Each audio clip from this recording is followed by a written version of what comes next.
Okay, look, listen. Some of you may have seen this release of the video that we did earlier, which is for the World Fisheries Day.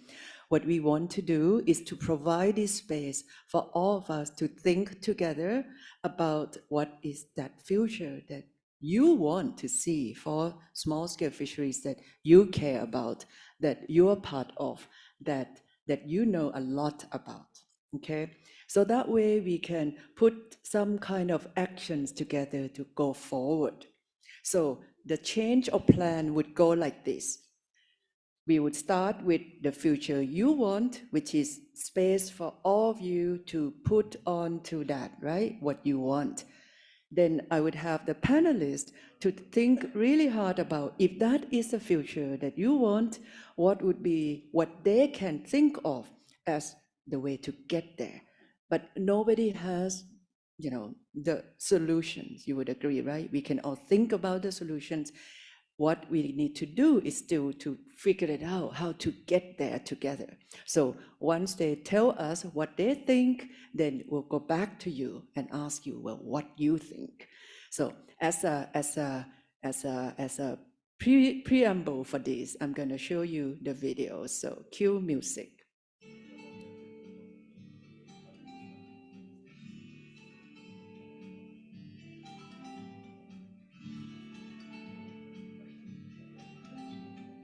Small-scale fisheries? They're not a problem. Small-scale fisheries? They're not a problem. Small-scale fisheries? They're not a problem. Small-scale fisheries? They are not a problem. Sustainability, climate change, economic prosperity, food security, cultural identity, rebuilding fisheries, community well-being, gender equity. Yeah, good justice. Big solutions, big small scale. Big solutions, big small scale. Big solutions, big small scale. Big solutions, big small scale. Big solutions, big small scale.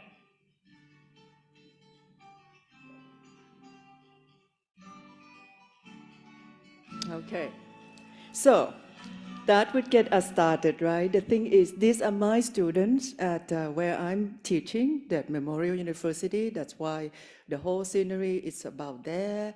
And the students are, they're from various places. That majority are still from Canada. So even there, they're thinking about it. So I'm sure this has been part of what we need to do. And I think we are together now. So it's really a good opportunity to do that. Let me invite my panelists, and the panelists are also why they call future leaders, because they actually are earlier career researchers, practitioners, but have a lot of good ideas, a lot of experience in what they are doing that can contribute to the conversation. But again, many of you have even more than that, the wealth of knowledge, the experience, and that motivation to get things done. So let's see what we can do together. So I do have a co-moderator, that's Royale, so you can pop up. Neville, you can pop up on the screen as well, the two of you joining virtually. The rest, let's sit comfortably. I actually got these chairs so that we can sit ourselves and enjoy. And I will sit with you. And you can see, hello, microphone. And you can see, yes, thank you. And you can see that, let me see, how many more chairs do we have left? So anyone wants to sit up here? There's space, at least for, how many? One, I know at least for one. Is that two space? Well, look at that. Bookend us. If you like to join the stage where we don't have all the solutions, huh? We're just gonna think about it really hard as we listen to what you want. Yes? But if you want to be part of this, one chair here, one chair there. Grab it. Yes. Good. Woo-hoo! Go! Okay. Now I need someone to help move these. Can I get someone to help move these? You can do that for me. Thank you. Okay. Let's move that down because that gets in the way of Like good if Patrick is conversation. here, he can also join Yeah. us. Who, sorry? Patrick from Malawi. Patrick from Malawi is sitting, I don't know where. We want to add more chairs? Bring your own chairs and come up here. Patrick, where are you? There's no reason why we don't want to be here.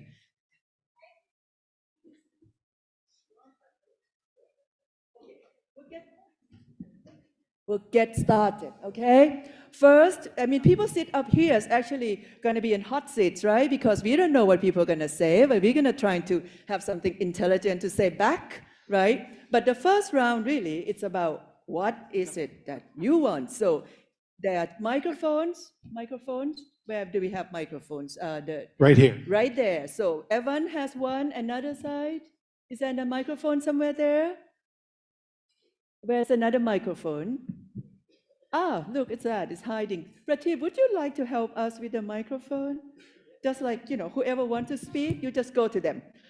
Hands up for those who said, this is the future you want for small-scale fisheries, or you think they want, or whatever. Let's get started. Don't be shy. Great. Now you all take notes, right? We're going to have to answer this. You know that. Hi everyone. So the future I see is a future that is very inclusive.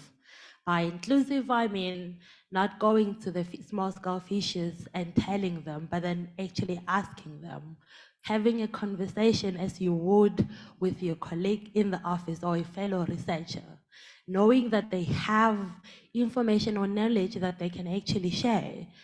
So this is not you being in your white suit or being a scientist and saying, I know best. Also using their own language. Just because they're not using a scientific language does not mean they do not know. They've stayed in those coastal communities. So they know those areas, if I may say, better than most of us. So why not include them in those conversations?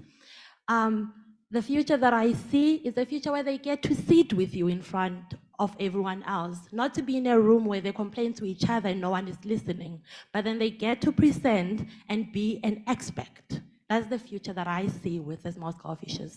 Half of it, of course. Excellent, yes. Wonderful. Inclusive, active, and be the one who's saying. Great. We need to go alternate, make sure that, because I don't always look. Okay, one more, couple more. Go ahead, have your hand up. Don't leave Hello, Prateep alone. Yes, go ahead, please. Your yes, name. my name is Reginald Kwizera, and I work from Tanzania, supporting policy and governance. The future that I would want to see it today, it's so much delayed, is that and where I come from anyway, to be able to see the loan facility provides the opportunity for small-scale fishers to access loan, and not only access loan, access affordable loan that provides them the opportunity to do business and grow. That's the real future that I want to see for small-scale fishers. Thank you.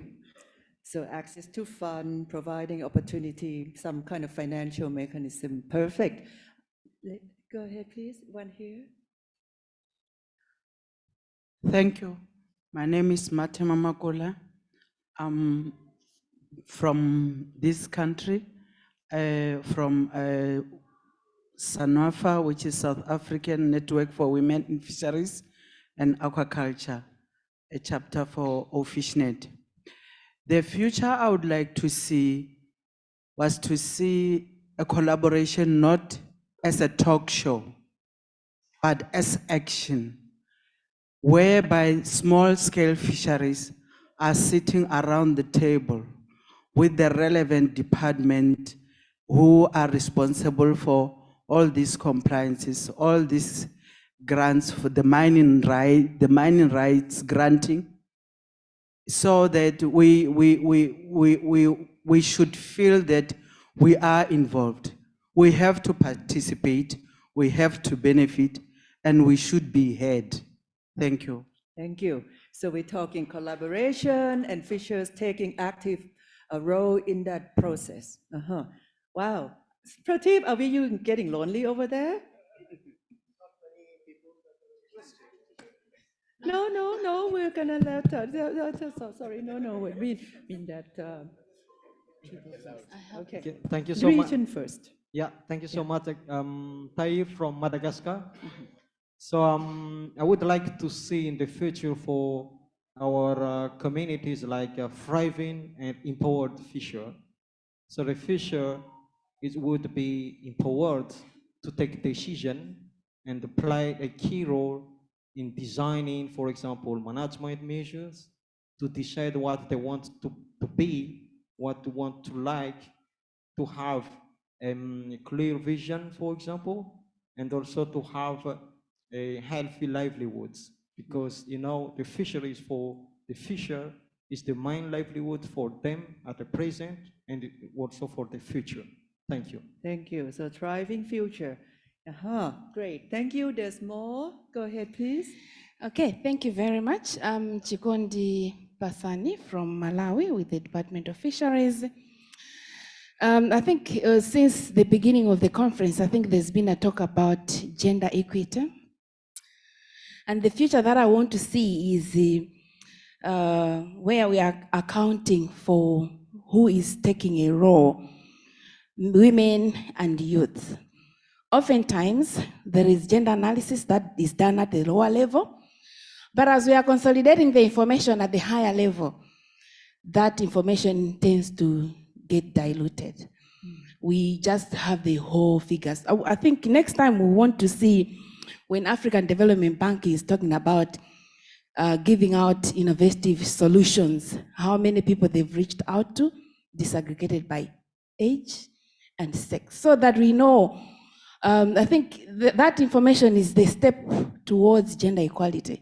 If we reach out, how many people are we reaching out to by sex and age, so that we know we are accountable for who we are dealing with. So I think the future that I want is, let's not just talk about gender, but we need to see the figures reflected at all levels.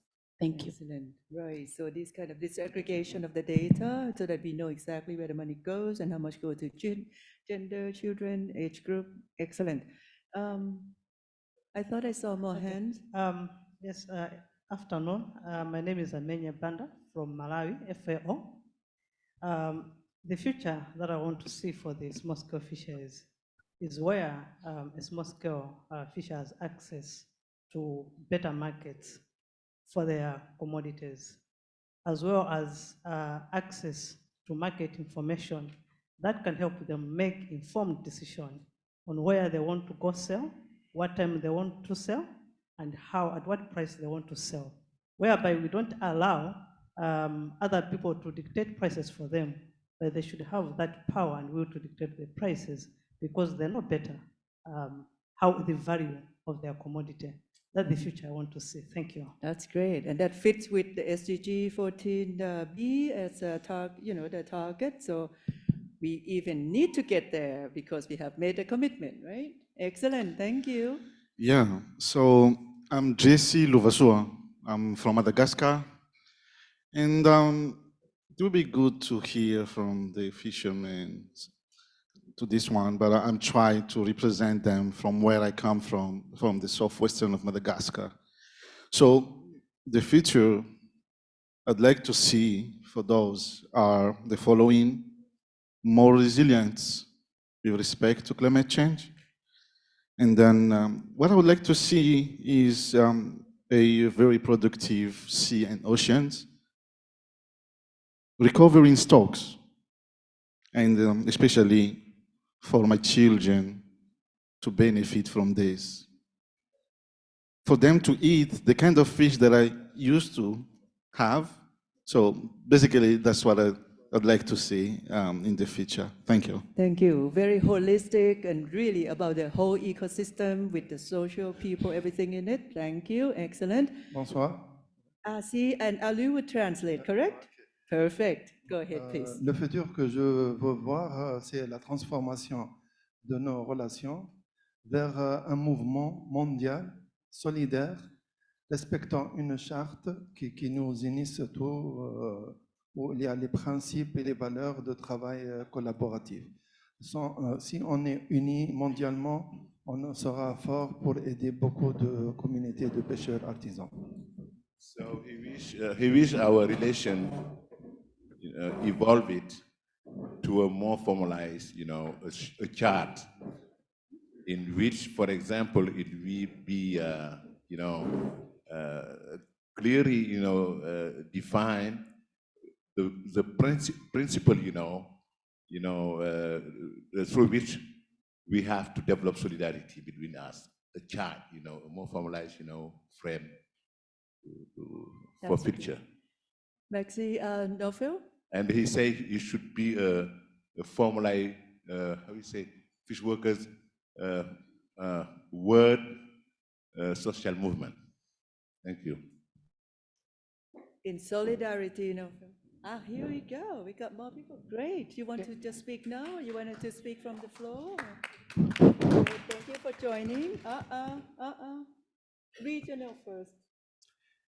I'm going to say something that I'm not sure if I dare to say it. I assume there will be repercussions afterwards, but I'll say it nevertheless. When fishermen talk, they talk about themselves. Increasingly, when I hear women talk, they also talk about themselves. So I wonder, if you want to be a leader, you have to talk about other things than yourself. You have to be able to talk about family, the community, the fishery as a whole. You have to raise these broader issues that we know are important. And that will not happen if everyone who have the experience of small-scale fisheries, when they raise their voice, they only talk about themselves. Okay, that's great. Point well taken, at least from me. Thank you, Sven. You're safe until the next round. So, what's happening here? We have more people sitting on the stage now. We still have a couple people who want to contribute to this first round. Yes, of the future you want, and then we're going to go to the panel here to trying to provide either more comment or some of the moving forward, okay, solution type. Go ahead, please. Yes, I just want to see a future when we talk about empowering fishers, we think about power as a finite resource, and we understand that in order to give fishers and small-scale fishers more power, we have to think about who has power and how we take some of that power that's held in the hands of industrial fishers in a foreign fleets on the continent, and how do we come up with a strategy to get that power in the hands of the small-scale fishers, just in the same way that we think of the fish as a finite resource. We need a bigger share of the pie. We need a strategy for taking some of that portion of the pie that's held so strongly by so few and get that into the hands of many. Great. Let's take a bigger piece of the power pie. That's a great thing to think I'm about. also not sure if I'm going to get in trouble later. Let's try that, Muniba. I want to come back also to say something else, but I've been thinking a lot about this, and I feel that it is so important that we also think of a slow movement of small-scale fishers that don't look at more growth, but look at degrowth, that look at providing food for communities, and that doing the good, authentic, slow meals that we used to make before. And for me, if you think of West Africa, you think of fish and you add tomato to it. And if tomato was not on your plate and fish, then it's not a meal. But if you analyze that in terms of dietary requirements. You get your vitamins, you get your minerals, and the tomato will also make it more digestible. So in that plate already is your full meal that you have. And it's more of this type of food that I think it is important that we need to protect. And I'm also asking that donors, funders need to protect that degrowth, slow movement, authentic food, so that people come to people who are in the communities to provide that.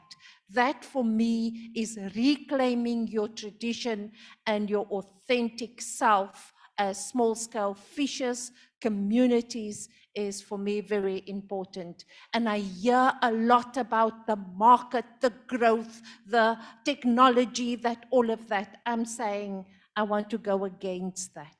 Okay. Thank you. I think we can learn a lot from that. Muniba, thank you. Can we, because I think the people sitting up here are starting to get a bit nervous now. For good reason, right? Oh, yes, go ahead, please, Milena. And then there's one more over there. So go ahead, go ahead. If go. they say something, I can say something. That's why The I'm giving you future- the microphone. That's why I'm the giving you the future microphone. See, is, if this makes sense, a future where the fisher folks decide by themselves their future. And also for Muniba, that in the future they have the cash they need when they need it. Thank you, thank you. One more over there, go ahead, please. Yeah, thank you so much. It's not a sin to dream, and I have a dream that one day when I wake up, what I would like to see is a fishery whereby fishers, fish workers, men, women, and youth feel proud to be fishers.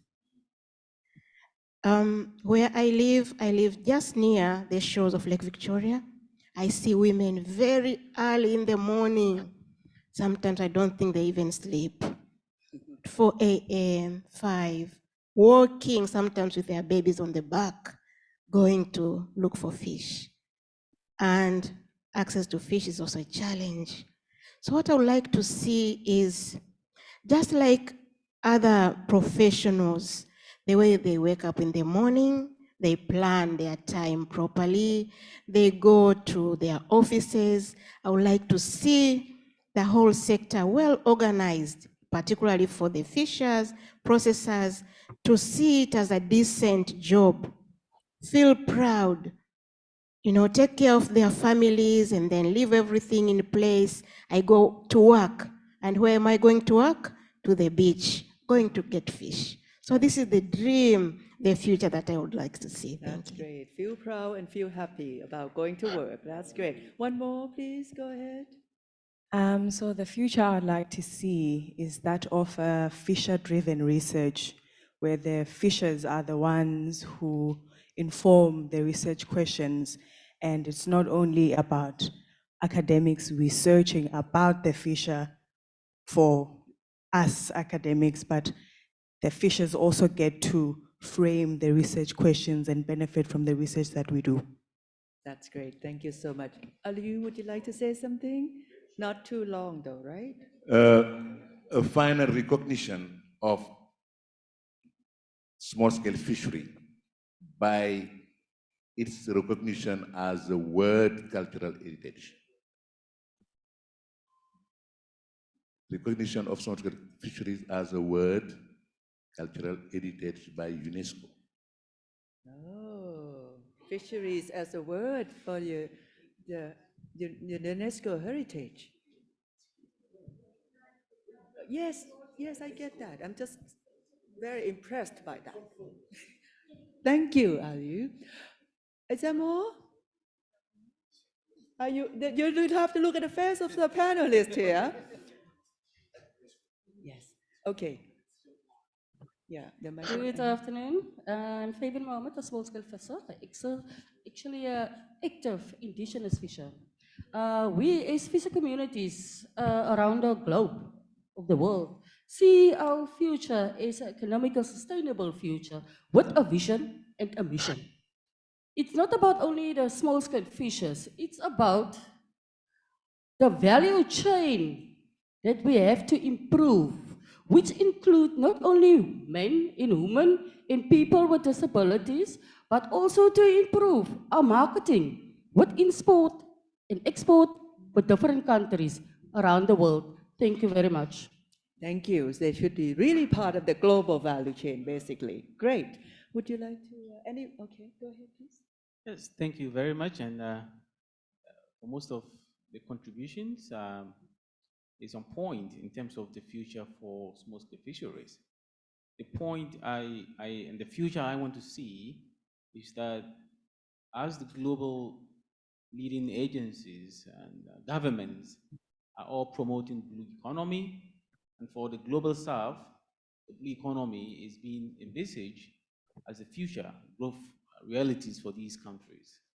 And it can be true, but I want to see a future where small-scale fisheries are properly conceptualized within the blue economy and are recognized as one of the key sectors of growth and one of the enabling sectors of the blue economy, instead of being seen as a threat to the blue economy, as we all know. But also, I want to see academics, young academics, who would champion the works that have been started by Ratana and Svein, Isaacs, and most of the colleagues who are here presenting. I want to see a future where these young scholars are taking over these roles and then leading the global movement of small-scale fisheries networks and promoting and integrating small-scale fisheries as one of the leading food systems globally, particularly for local coastal communities. Thank you. No, that's great speech. Thank you. Really appreciated that. And that's exactly why we're doing this, right? Because except for me, you guys are the future, right? So eventually I'm gonna find someone to come and sit here. But for now, I want to know whether, Christian, you want to say something now? Or? Okay, I would like to say something. Go ahead, your microphone is yours. The future we want.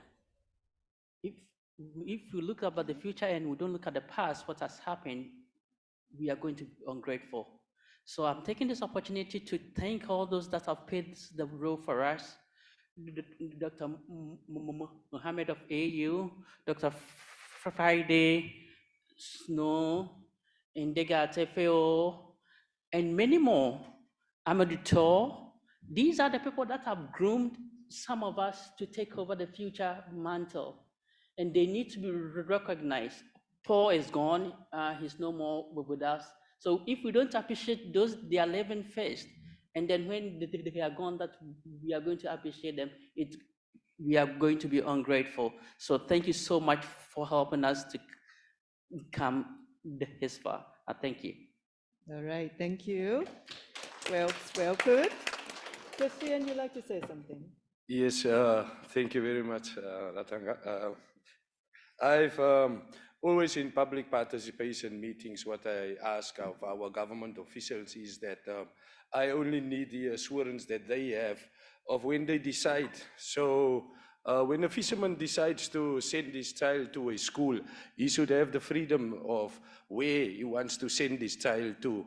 And unfortunately, we won't be able to decide of where I'm going to side. If I'm going to try send my child to UCT, if I'm going to send my child to the University of Stellenbosch, I won't be able to decide it by giving the fish away that I've been catching. I will only be able to decide a decision like that if I get a meaningful compensation for this fish that I'm providing to my community, whether I'm providing it to a community in Australia, in China, or where, that I get the same value of what you are contributing, either as an academic, as a professor, to society. Also look at my contribution as a fisherman to society in such a manner that I get the remuneration that you have received as a person of standing within our communities. As fishers, we have been those providers in our communities, and we've had a high standing because when fishing was regarded as one of the principal, not industries back then, but providers of food, fishermen were seen in their communities as people of high standing because they provided food. Now, why should we, if we are now in this instance that we are in terms of this capitalist world we are living in, we should be giving our resource away because we want to be going back to living off subsistence and this. No, we want to have the pride to ask our children, do you want to become a fisherman or do you want to become a lawyer? And that should be the choice for him to or her to decide. And then both of these professions should provide for them sufficiently so that they can make the decision without being pressurized into the fact that as a fisherman, I won't be earning a lot of money and won't be having, will be curtailed like the choices that my dad has currently have, that he can't decide whether I need to send my child to a private school, but I'm forced to send my child to a public school, where we know that in many countries the education levels differ so vastly that our children won't be able to receive proper education. So that's for me. Thank you for that point, Christian. If you have very high standing in the community and people in the community recognize the importance of having fishers there, at least to provide food security, jobs, etc., how come you don't get high value for your fish? Why do you have to make it, how come you don't have the choices and the opportunities to do what other peoples could do, right? In terms of sending your children to school of your choice, to have the occupation of their choice. Okay, so that's really important. Anybody else? Because we're now going to have to switch a little bit. Again, we're not going to have all the solutions. This is just about thinking about solutions. Can we start to hear from our panelists here? Big challenge, and online as well. So, anyone wants to start first? Go ahead. Move it closer. Speak to it loud and clear. Good evening, ladies and gentlemen. My name is Vanessa Warren. I'm a student under the V2V Global Partnership. So I am going to address something that Moniba said. I hope I'm pronouncing your name right. So she did say that having small-scale fisheries remain small is a must, and to look at it as a provision for food and protect it as it is. So I want to tell you a story from my country, Malawi, where we used to have sacred sites on the water. People were not allowed to go to certain islands to fish, and the belief was that there were spirits there, and if you went there, you would go missing or your boat would stop in the water. Over time, there was an influx of high foreigners coming in to explore the islands, for leisure, for vacation, and also other fishers from other areas that didn't respect the beliefs of that area. And eventually you did find out that it was the chiefs who would create those stories because those islands were grounds for the fish to go and reproduce. And that was one way to sustain the fisheries.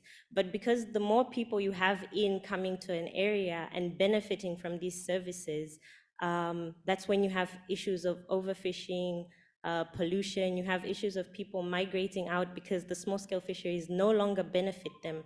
So in my situation, in my country, the best possible solutions that I would suggest is to possibly go back, not necessarily to do what used to be done in the past, but to take certain things that were lost in order to preserve these small-scale fisheries so that they benefit the communities rather than benefiting large-scale businesses and people who aren't even from the area.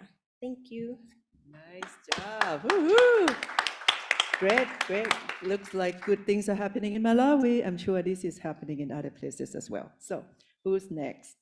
Sissy, very brave of you. From India, eh? But there must be some stories that we can share as well. Go ahead, please. Yeah. Um, I think I rhyme with many of the comments came here. I work on small scale, even ignored fishery, if you can say. It is a dried fish. Many people, there is not much talk about those kind of fishes who are actually in the margin of, even within the small scale fishery communities. They are not even recognized. Most cases they're women, and in many of the legislation, these women who do not venture into the sea, they are not considered fisher. And when they are not considered fisher and fish workers, they are not part of entire fishing schemes of things in terms of social protection, in terms of schemes, in terms of governance systems, in terms of participation, in terms of market. So I, as a person, as a person staying in a village for about last few years, I realized there has to be a few shifts that has to happen at every space. One space is definitely the space we are in, this whole research space. Also, there are also shift has to happen in governance and the people who are engaged in taking decisions and funding. So the first shift I would like to know, and which actually we are doing B2B, TBTI and all, I really thank you all. It has to be place-based. Unfortunately, all the solutions for small-scale fisheries from yesterday we are listening more of fiscal and financial instruments, which talks about a scale and growth.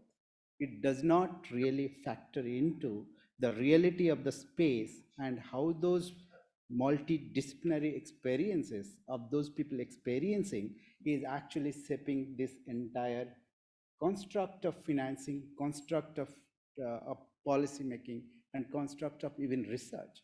Research always is challenged between micro and macro, whether I can scale up or I can scale deep or scale out. I don't know. I don't want to scale. I want to see the communities find a space in entire discourse. The second bit of issue which I see is very critical now in my country I am working in, whole shrinking of the voice in space, democratic space. So fisheries, we are talking of fisheries, someone is talking of forestry, someone talking all natural resources, and but the community look at it, the person look at it as a household economy in a much more complex way than we are looking at sectors. So how do we really expand that space of discussion, space of where people have larger democratic voices are heard? Because probably it can be done beyond fisheries, but fishery becoming one of the greater element interacting in that. The third, where I really trying to think through, there is a need to whole problem unpack the whole cat of value chain.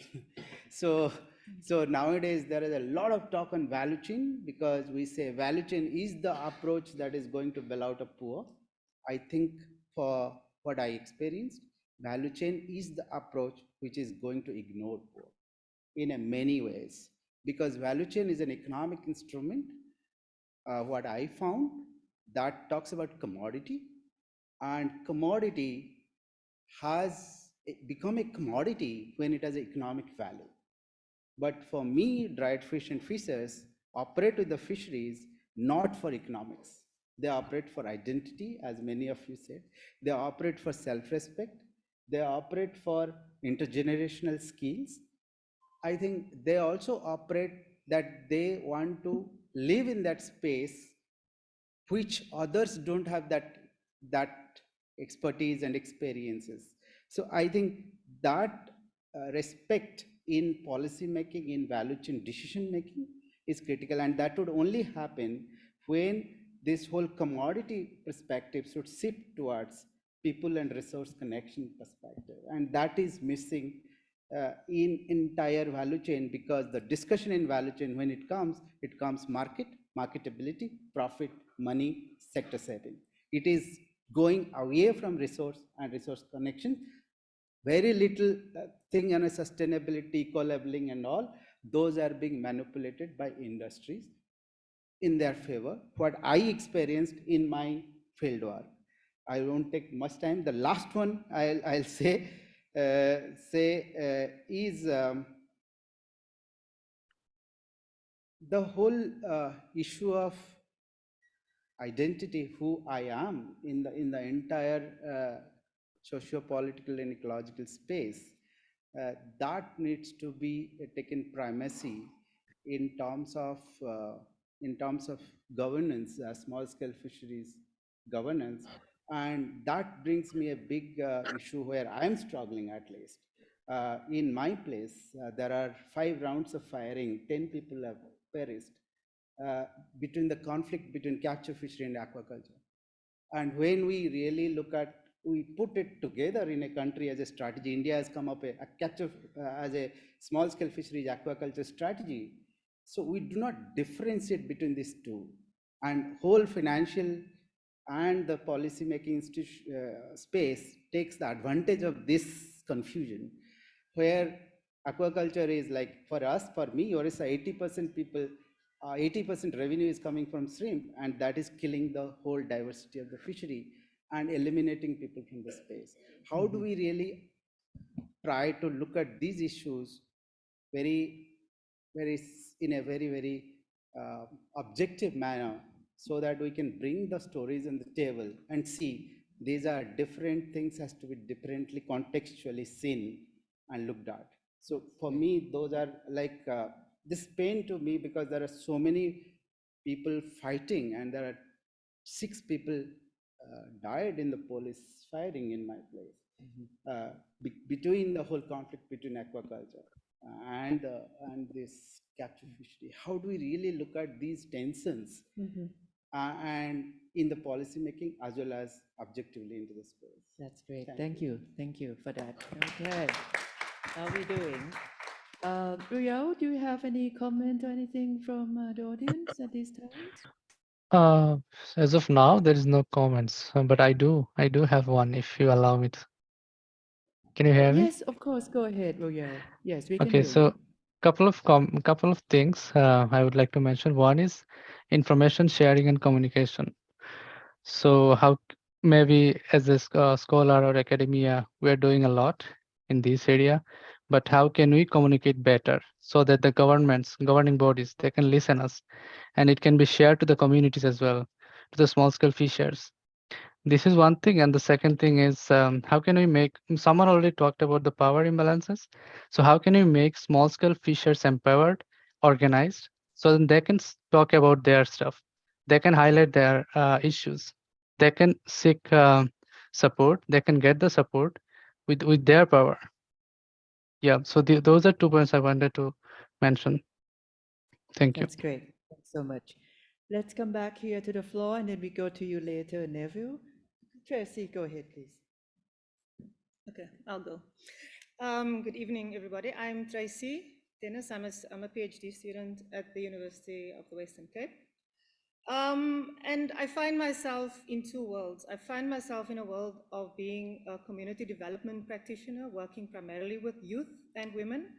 And then I find myself in a world of academia and also working with women predominantly. And if I look at the questions about what do we want to see? What is the small-scale fisheries that we want to see? How do we lead people into an environment for small-scale fishing with vision, understanding, clarity, and agility?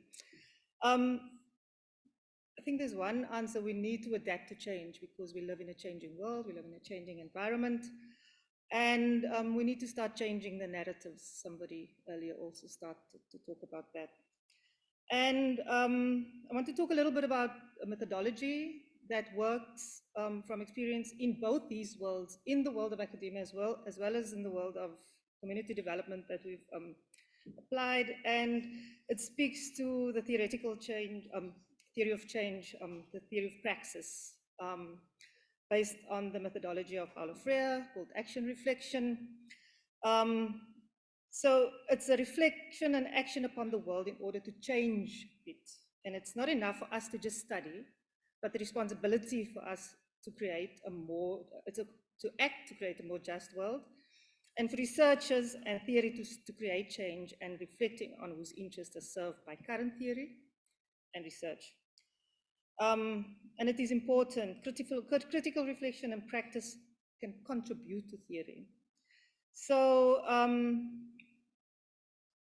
if you want to talk about the future, and if somebody also reflected yesterday about the Africa we want to see, they talked about an agenda of 2063, which is way back, way down the line. We cannot talk to half of the people that's in the room here. We need to start talking to younger people.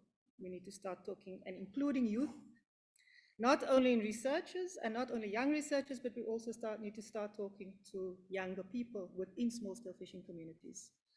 And what is it that the young people would like to see? Because what do the voices of the youth say? I mean, somebody reflected over there, I couldn't see what it was. She said, not for us, but with us. Inclusive, not prescriptive. Give us the space to lead. And the final question is like, what did you ask us? What we want. So there's an effort, it's not a big effort, but it's an effort, there's an effort within the world of research and within action research to take up the struggle for women, right? And this research is led by women. It's not led by men because why? Women are more comfortable speaking to women, to other women. So how do you start engaging with youth in communities, in small-scale fishing communities, and how do you start engaging as a researcher with younger people if younger people are not going to be comfortable to talk to you? So we need to start investing in younger researchers as well. Thank you. Wonderful. Thank you so much for that. Okay. We still have, I mean, of course, I'm going to go back to all of you here as well. Do you have any? And then yes, go ahead. Introduce yourself. Yes. Good evening, everyone. My name is Kasazi Nyandwa, and I'm from Zambia. I'm the youth representative for our fishnet. And what I would like to say for the future, I'd like to see with the small-scale fisheries is transformation. Yes, I would like to see the transformation of, instead of just depending on selling the fish as it has been happening for a very long time, I would like to see especially the youth going into value addition of this fish and also processing it, adding value to it so that they can get more money from their businesses. So I would like to see the youths being supported to do this because I think a lot of youths have ideas, they have innovative ideas, but they don't have the chance or the means to go about getting these ideas out. So I would like to see them supported to get these ideas out in value addition of fish and making this a lucrative business for themselves, and in order for them to grow up and be able to grow with these businesses and they can be sustainable for them.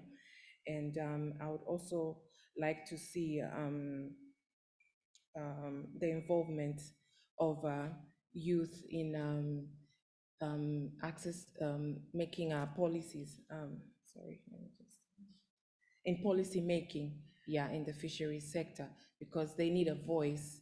And I would also like to see them being linked to markets as well, linkages to markets and cross-border trading, so that they're able to benefit from all these other markets that are there outside of their countries. That's great. Thank you. Excellent point.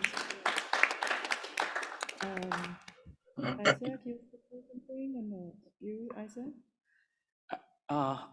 My name is Isaac Nyamke. I'm from Ghana, but I'm now based in States and I'm doing my PhD in Alaska.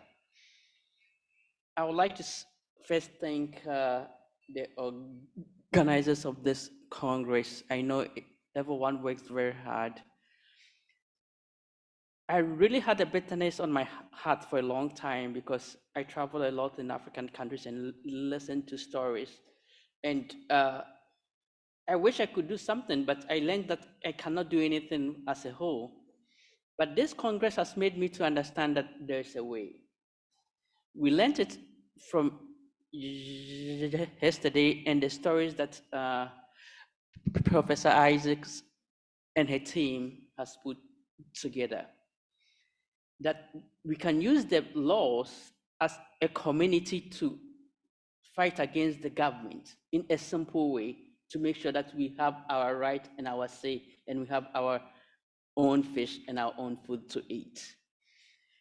I was teaching this morning in my class and I had a co-management as a topic.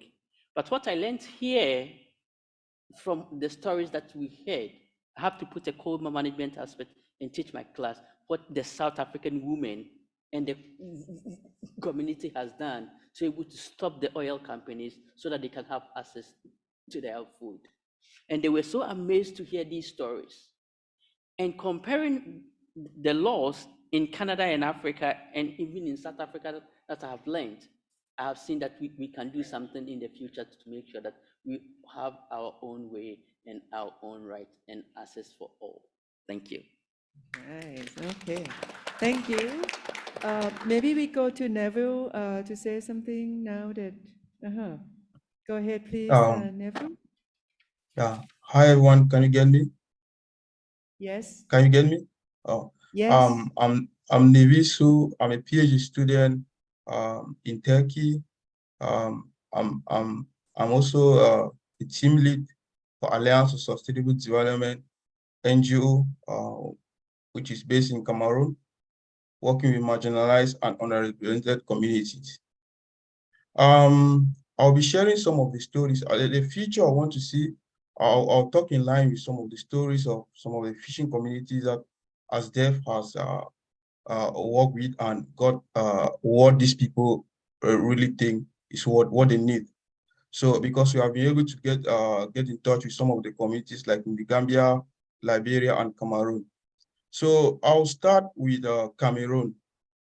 I think there's this problem which I see, which is a common trend, which is the problem of succession.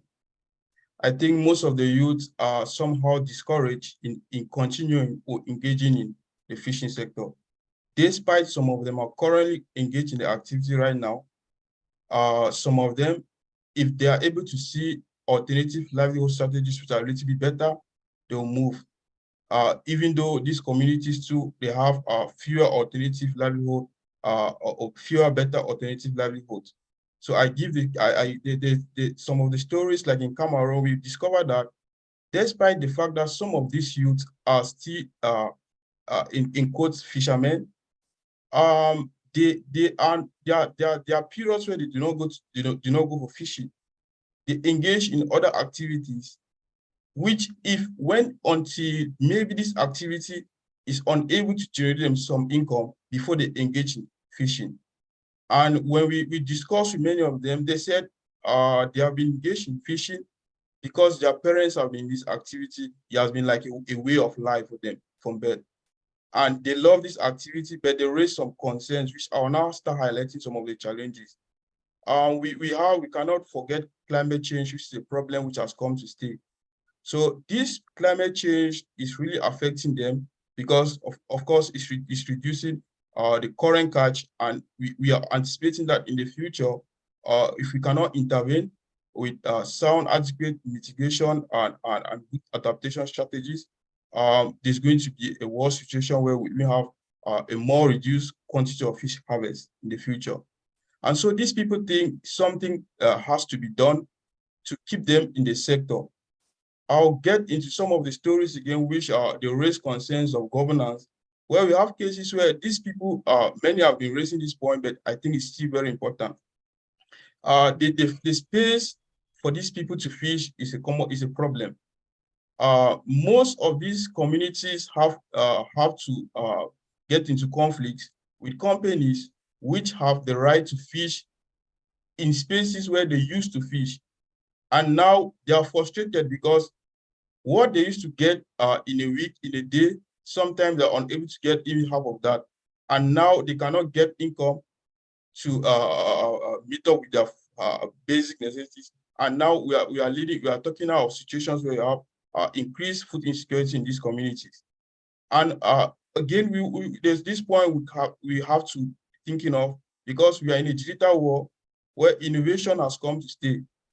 So I think, again, from the cries of some of these people, there's this way we can start thinking of bringing in digital innovation as one of the approach to attract and keep some of these youth in the sector, not only keeping them, but seeing how we can apply innovations like climate smart fishing methods that are friendly and are able to preserve our marine, our coastal, our fishing environment, while keeping these communities. Also, we talk. If I want to round up by taking us to the case of Gambia, when we have a closed season, these people they have a challenge because they don't have alternative livelihood. So they have this problem of being able to get income to sustain their households, and this is also a problem which is now forcing some of the youth out of the sector. So I think one of the main things we should be thinking of right now is the sector is facing a decline in interest for youth, and we should be looking for a way to maintain the youth who are currently there and seeing how to encourage other youth to engage in the sector. Thank you all. Okay, excellent. Thank you so much, Neville. Right, let's see, more on this side. Go ahead, please. Thank you very much. And I want to share a personal story. And I think this is very important for me to share, because I am sitting here because my mom was a fish trader who paid all my fees to be able to educate myself. And I remember following my mom on several occasions when she traveled from the northern part of Ghana to the southern part to buy smoked pelagics to sell. On one occasion, I got missing in the market because she was busily running and chasing fish. And so it took a whole day of searching, and then I was finally brought to the police station and sent back to my mom. Now, this is a very passionate story of mine, because today when I speak to my mom and I ask her about the business of trading in fish, only story she tells me is regret. That the only advantage of the long years of trading fish is me. Apart from that, she doesn't have any future again doing fish trading, and she's contemplating quitting trading fish. Now, the point I want to make is that trading of fish, either domestically or cross-border, is a huge part of women empowerment in Africa.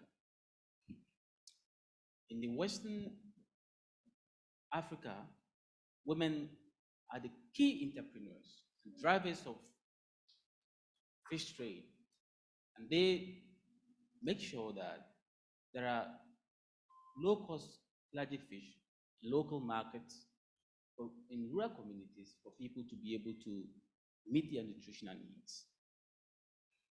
Over the years, in my country, Ghana, and in most West African countries, we have allowed large foreign exchange interest to ruin the importance of pelagic fisheries in terms of the processed fish and the low-cost smoked fish. And if you walk across or along the coast, it is very sad to see how these coastal communities have become so miserable, and their livelihoods have completely been ruined, and they have no option and no alternative. We all know the problem, and we must be frank and speak passionately about this matter, that it is not because of only climate change, which I know is a big problem, but it's because our governments have sat down and allowed other interests to override the importance livelihoods of their people. And you have long, large trawlers ravaging the entire coast of the West Africa, and people livelihoods, people culture, people identity is being trespassed upon, and no one is frank to confront this matter boldly. We know, and yesterday, my friend from Senegal was speaking about this matter, and I could relate with him. But he refused to mention the people who are key in this practice. And I will be frank to mention them. West Africa has been engaged in fisheries agreements with the European countries for years. In the last 10 years, the Chinese have come in with so much money in terms of aid diplomacy. And this aid diplomacy has given the Chinese a major influence in our coastal waters. And I think we must be frank to confront this matter and speak about it and save ourselves as people of Africa. Because they don't have any interest in terms of livelihoods of our people. But we have the interest of our people.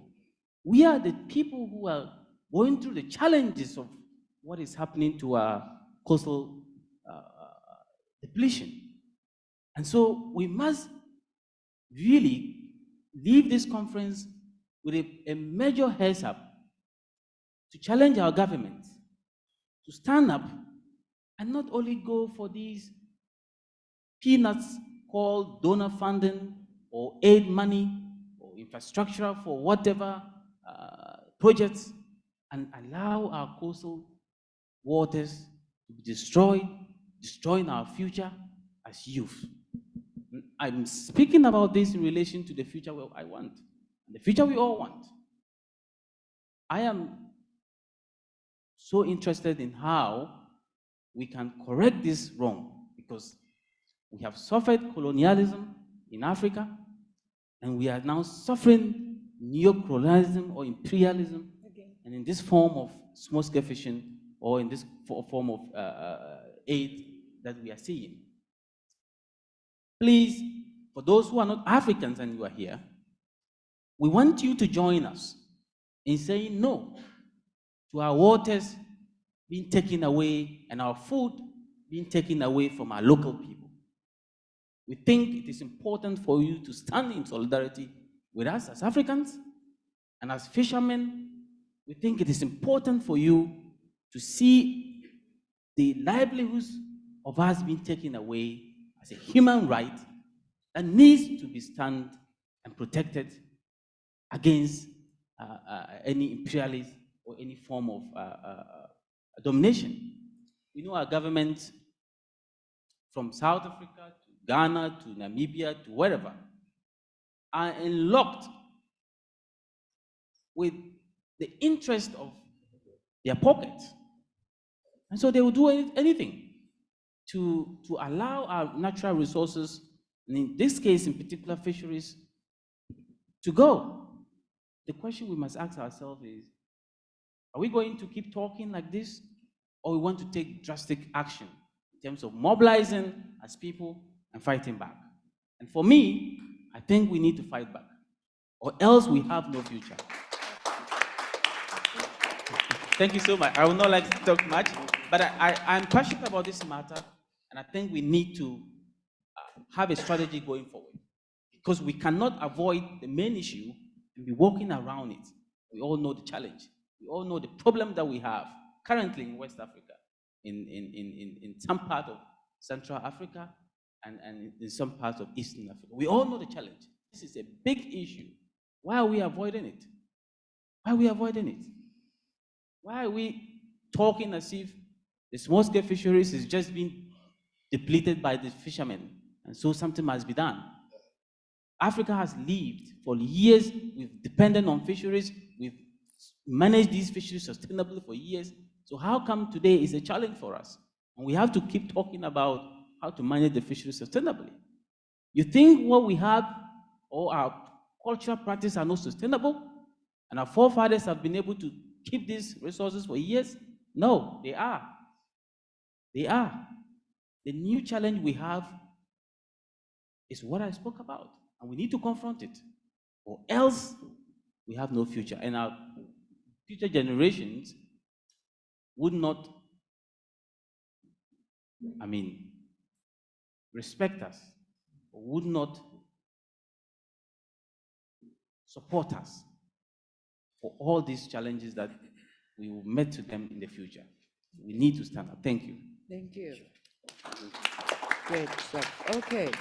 We have about 10 minutes left, just so that you know. This session is planned for an hour and 30 minutes. Of course, we can continue until midnight if you wanted to stay, but let's see. Okay, go ahead, please. Okay, good evening, everyone. My name is Mona Lisa Mabandla. I won't say what I do, but I'm going to put across my point. Okay, I think what we need to do is go back to the drawing board and look at what has worked, what can work. Looking at the South African perspective, the Operation Pakisa Ocean Master Plan, realistically, there are some of industries that we cannot integrate, as much as it is not indicated in the Ocean Master Plan. Nothing is mentioned about the small-scale fisheries. But going forward, we need to look at those things. Can we really integrate small-scale fisheries with industries like mining or oil and gas? So my point is, maybe I should tell a story going back 2 years ago. This lady can tell more about the story. She stays in the area in up north, by. So there are diamonds mines that side, and going back to my studies, I remember that the Integrated Coastal Management Act, it says everyone has a right to access the beach or the coastal area. So I remember when I was doing my internship, trying to get in the mine, and we were searched as if we were criminal by the owners of not the owners as such, but by the people who work in the mine. If I or the government officials are treated that way by these mine companies, how about people coming from the small scale, from these marginalized communities? So that's one thing that I want to mention. And the other thing, I think we also need to be realistic about our plans going forward. I feel like we usually have this conversation not with the right people, but we have them maybe with it's only the government and the officials telling them a way forward. But I think we need to sit all together like this and find a way forward rather than talking about these problems. Let's start implementing or coming up with the solutions and timelines on what we need to do, not just having this conversation and leaving it here as we go forward. Because I know today we're going to sleep comfortable in our houses, but we forget about what was discussed. So yeah, that is my point. That's great. So thank you. How can we keep talking about it, but not also just talk, but walk the talk? We have comments from here. So Yeah. go ahead, please. I want to relate to the two gentlemen on the right. They said something that triggered an argument with me. We heard the passionate speech yesterday about, from the lawyer, and it was an important speech. But I think we need to make the distinction between litigation and legislation, right? Lawyers litigate, but they do not legislate. That's what we do. That's what results from a process within a country that does indeed requires leadership.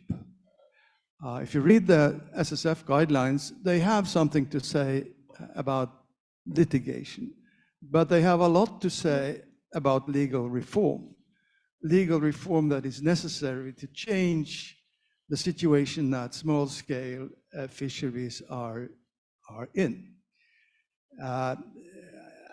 I am convinced that many of the problems that small-scale fisheries and fishing people experience, especially the situation with price setting in the value chain. You know, it's a general problem all over that small-scale fisheries are price takers, and then if you leave the transactions of the raw fish firsthand to the market, that is going to remain so. So in order to change the power relations in the value chain, you need legislation and not litigation, you know. And you know, I often use my own country as an example, and I have spoken to this within FAO context. The poverty in the fishing population was introduced in the 1930s by legislation that changed the small-scale fisheries, fishing people from price takers to price makers. They were, by law, given the authority to fix a price, a minimum price, so that they could live from it. And it basically eradicated poverty in small-scale fisheries. So I think we need bold initiatives, and we need leadership who could speak to those initiatives. And these are not things that requires foreign support in terms of dollars or whatever. This is something countries have to do with, to deal with within. If the voice is there, the leadership is there, and people are willing to do the struggle it takes, because it doesn't come by itself. It requires, it will fortunately require a political process that can be painful at times, but it's necessary, and it requires leadership. Thank you. So there's a comment from Muniba, and then I saw that you have your hand up, Riel, so we'll go out to you after Muniba. Thank you very much, Sven, for that. I just want to change a little bit of direction. I'm coming back to funding. And I'm not seeing the bank here. Is the bank here? Oh, the bank is back. Ahmed is not gone. Ahmed, they are talking to you. Okay. So for me, it is very important that we have to reimagine how we finance small-scale fisheries on the continent. And we have to look at what is the amount of money that are coming via the bank, via donors, via foundation money, via development agencies, and then you must also, I think a serious audit must be done. Who are the money takers when it comes to financialization in terms of the sector? Is it consultants? Is it NGOs? Is it civil society movement? Are they fishers?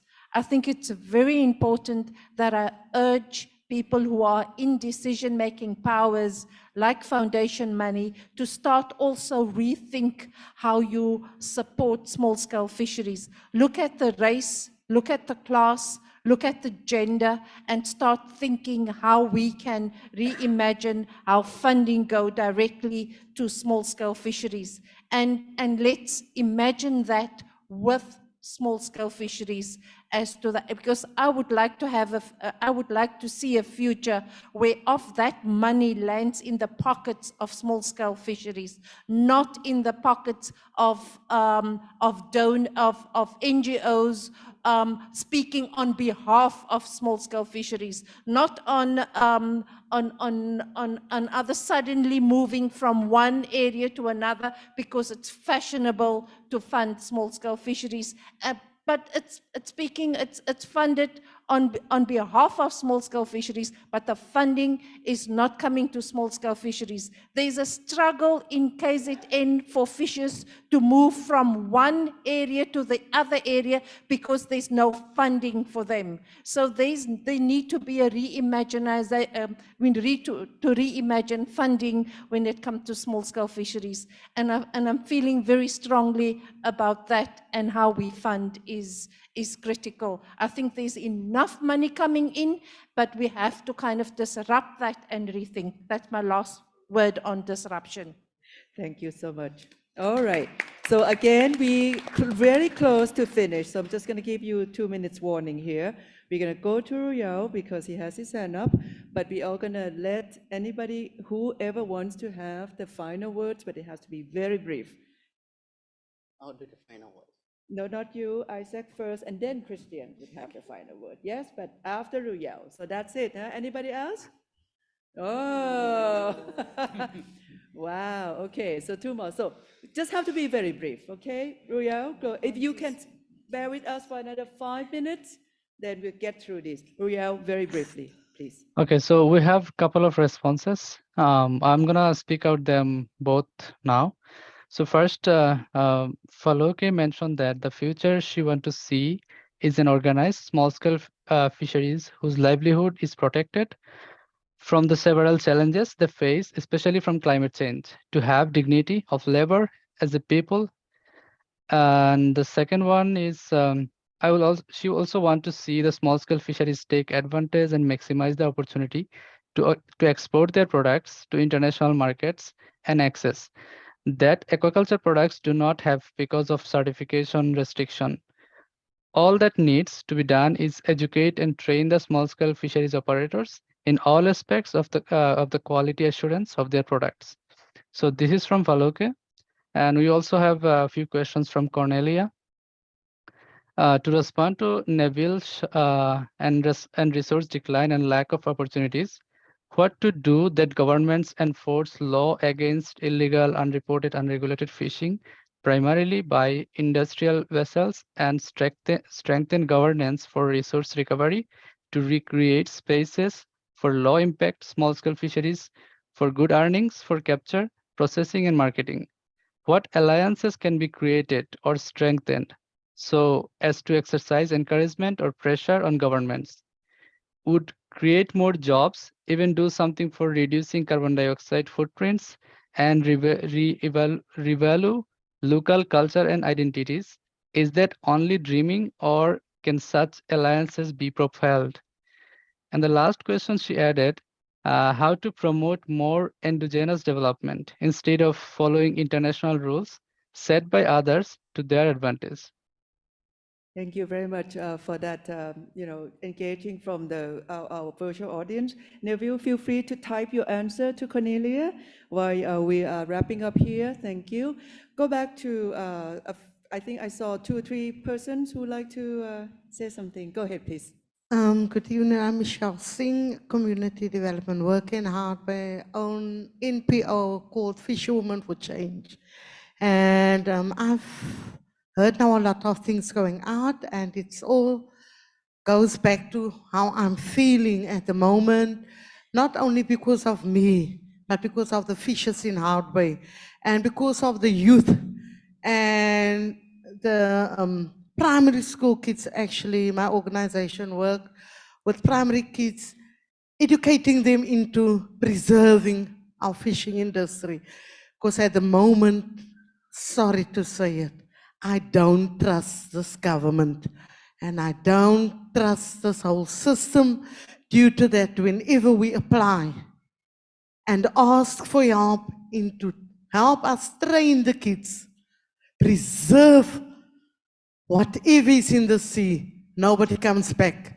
Now I'm at that stage where I say to myself, I don't need a councillor, I don't need a mayor, I don't need a president, I don't need anybody to say and tell me this is not what I can or can't do.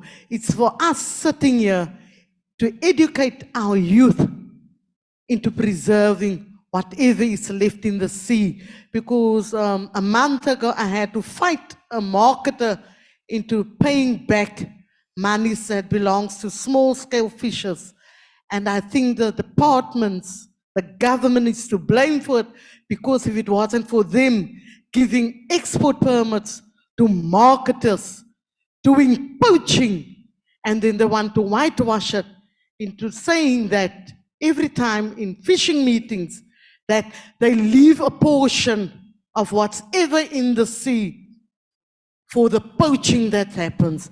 So if they don't have their facts right, what can we do to bring change? Because this is my plea to each and everybody here. What are we going to do to bring change into the market chain? Thank you. Okay, go ahead. Couple more. Yeah, good afternoon. My name is Jerry Ngomizulu. I'm from Coast Bay, KZN, which is far north next to the border of Mozambique. From the fishing community by means of the fish crawls. In that place, if you read the literature about that place, you'll end up knowing that we were displaced in that place. Now, these regulations which are being put by the regulators of the area is putting the strain to the community who were displaced in the first place. And right now, the area is within what they call is Mangaliso. And they are busy doing as they wish. Every IMPs which they put on paper, they are not involving us. These all ways of not consulting us, not involving us, we know it. And if you can look at me, this has been happening since I was a toddler, and I was involved in fighting this Manuba Isaacs. We appreciate arranging, and some of the guys who even extended the invitation to me. And all what you are saying here, good people, are good in my ears. But again, with the last lady saying that with our government, I have lost hope. I have lost hope. And it's unfortunate because I was a leader since I was 15, and now I'm just 2 years close to 70. But even getting maybe nearer to getting what the democratic South Africa promised us is getting worse. Please, guys, the scientists of today and the researchers of today, please help us in terms of not getting into the trap of researching because you are following a certain agenda to I don't know what in English I can say. We are the very same people, black people especially, who are causing problems to our own people. It's not right. Thank you very much. Good evening, everybody. My name is Sarah Niemand, and I'm a traditional fisherwoman. I am from South Africa, and I'm staying in the Western Cape. And I like that Monima must translate for me because I feel so exhausted. But is it right with you, Puniba? Okay.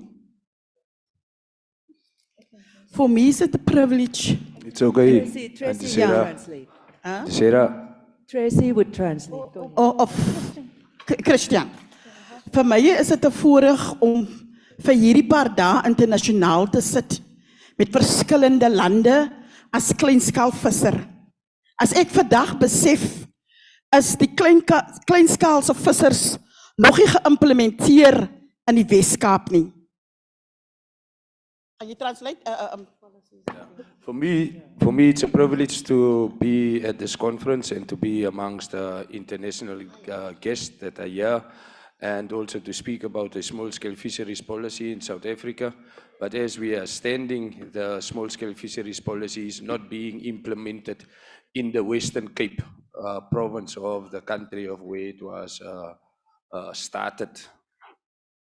Ja, en as 'n visservrou sal ek 18 jaar in hierdie visbedryf, ek het die policy gehelp skrywe, die interim relief gebring wat hy vandag is, en ons is nog vandag altyd in die struggle, want ons government, ons DAF department, hulle besny ons jaar vir jaar, ons TAC. Ek wil vandag vir die wêreld sê, wie kan lewe van R8,000 vir die jaar? Okay, so I've been active as a fisherwoman for 18 years, and I've participated in policy writing processes. I've also been responsible for implementing what is called the interim relief sector in the Western Cape. And I need to ask the question of who in their right minds will be able to exist in 1 year from allocation that translates to 8,000 rand, and for a whole year. It's how little it will be in US dollars. So if we understand the exchange rates, we're looking at around, say, 400 US dollars, if I'm not mistaken. So yeah. En vir my is dit 'n voorreg as 'n vrou om te praat van die visservroue, nie net van myself nie, want ek ken vanaf Stilbaai 24 verskillende plekke, visserplekke wat ons deurgereis het. En ek wil vandag vir julle sê, die vroue krepeer van ellende, van armoede, die jeug krepeer, want hulle het matriek, maar hulle het die werk nie, hulle is unemployed, en dit stuur ons vissers jeug om vandag aan die lelike goede in te gaan, in dwelms en drugs, want die jeug het nie meer hoop nie, en daarom is ek bly dat ek hier is, want ek vind uit iets, mense wat ons jeug in die hand kan vat, dat is mense wat ons vrouens aan die hand kan vat. And I must say, for me, it's a privilege to be here, to be speaking about women and not just about myself. And I've had the opportunity to travel in 24 different towns from the southernmost coast or town of Stilbaai, and to many, many other towns in South Africa, including Cozy Bay, Brazil. And what I've seen in these communities is that women and youth are crippled because of the decisions taken by our departments, and our communities through these decisions have been forced and are now drug-ridden because of decisions taken by our departments. En ja, baie van ons vrouens was put in jail. My vriend die laas aan, ons was in die jail gewees vir poaching. Maar, wat ek vandag vir julle wil sê, as die wêreld hier buitekant nie 'n legal reg gaan kry nie, gaan dit gee die mense geen opsie om te gaan stroopie. Come on, Christian. And I must confess also that I've been jailed by our government for poaching and for harvesting fisheries resources. But what I want to add also is that it's not only me alone, my colleague next to me as well have also been jailed for fishing. So if the world out there doesn't change, then we as women and we as small-scale fishers will forever be jailed to practice the act of small-scale fishing.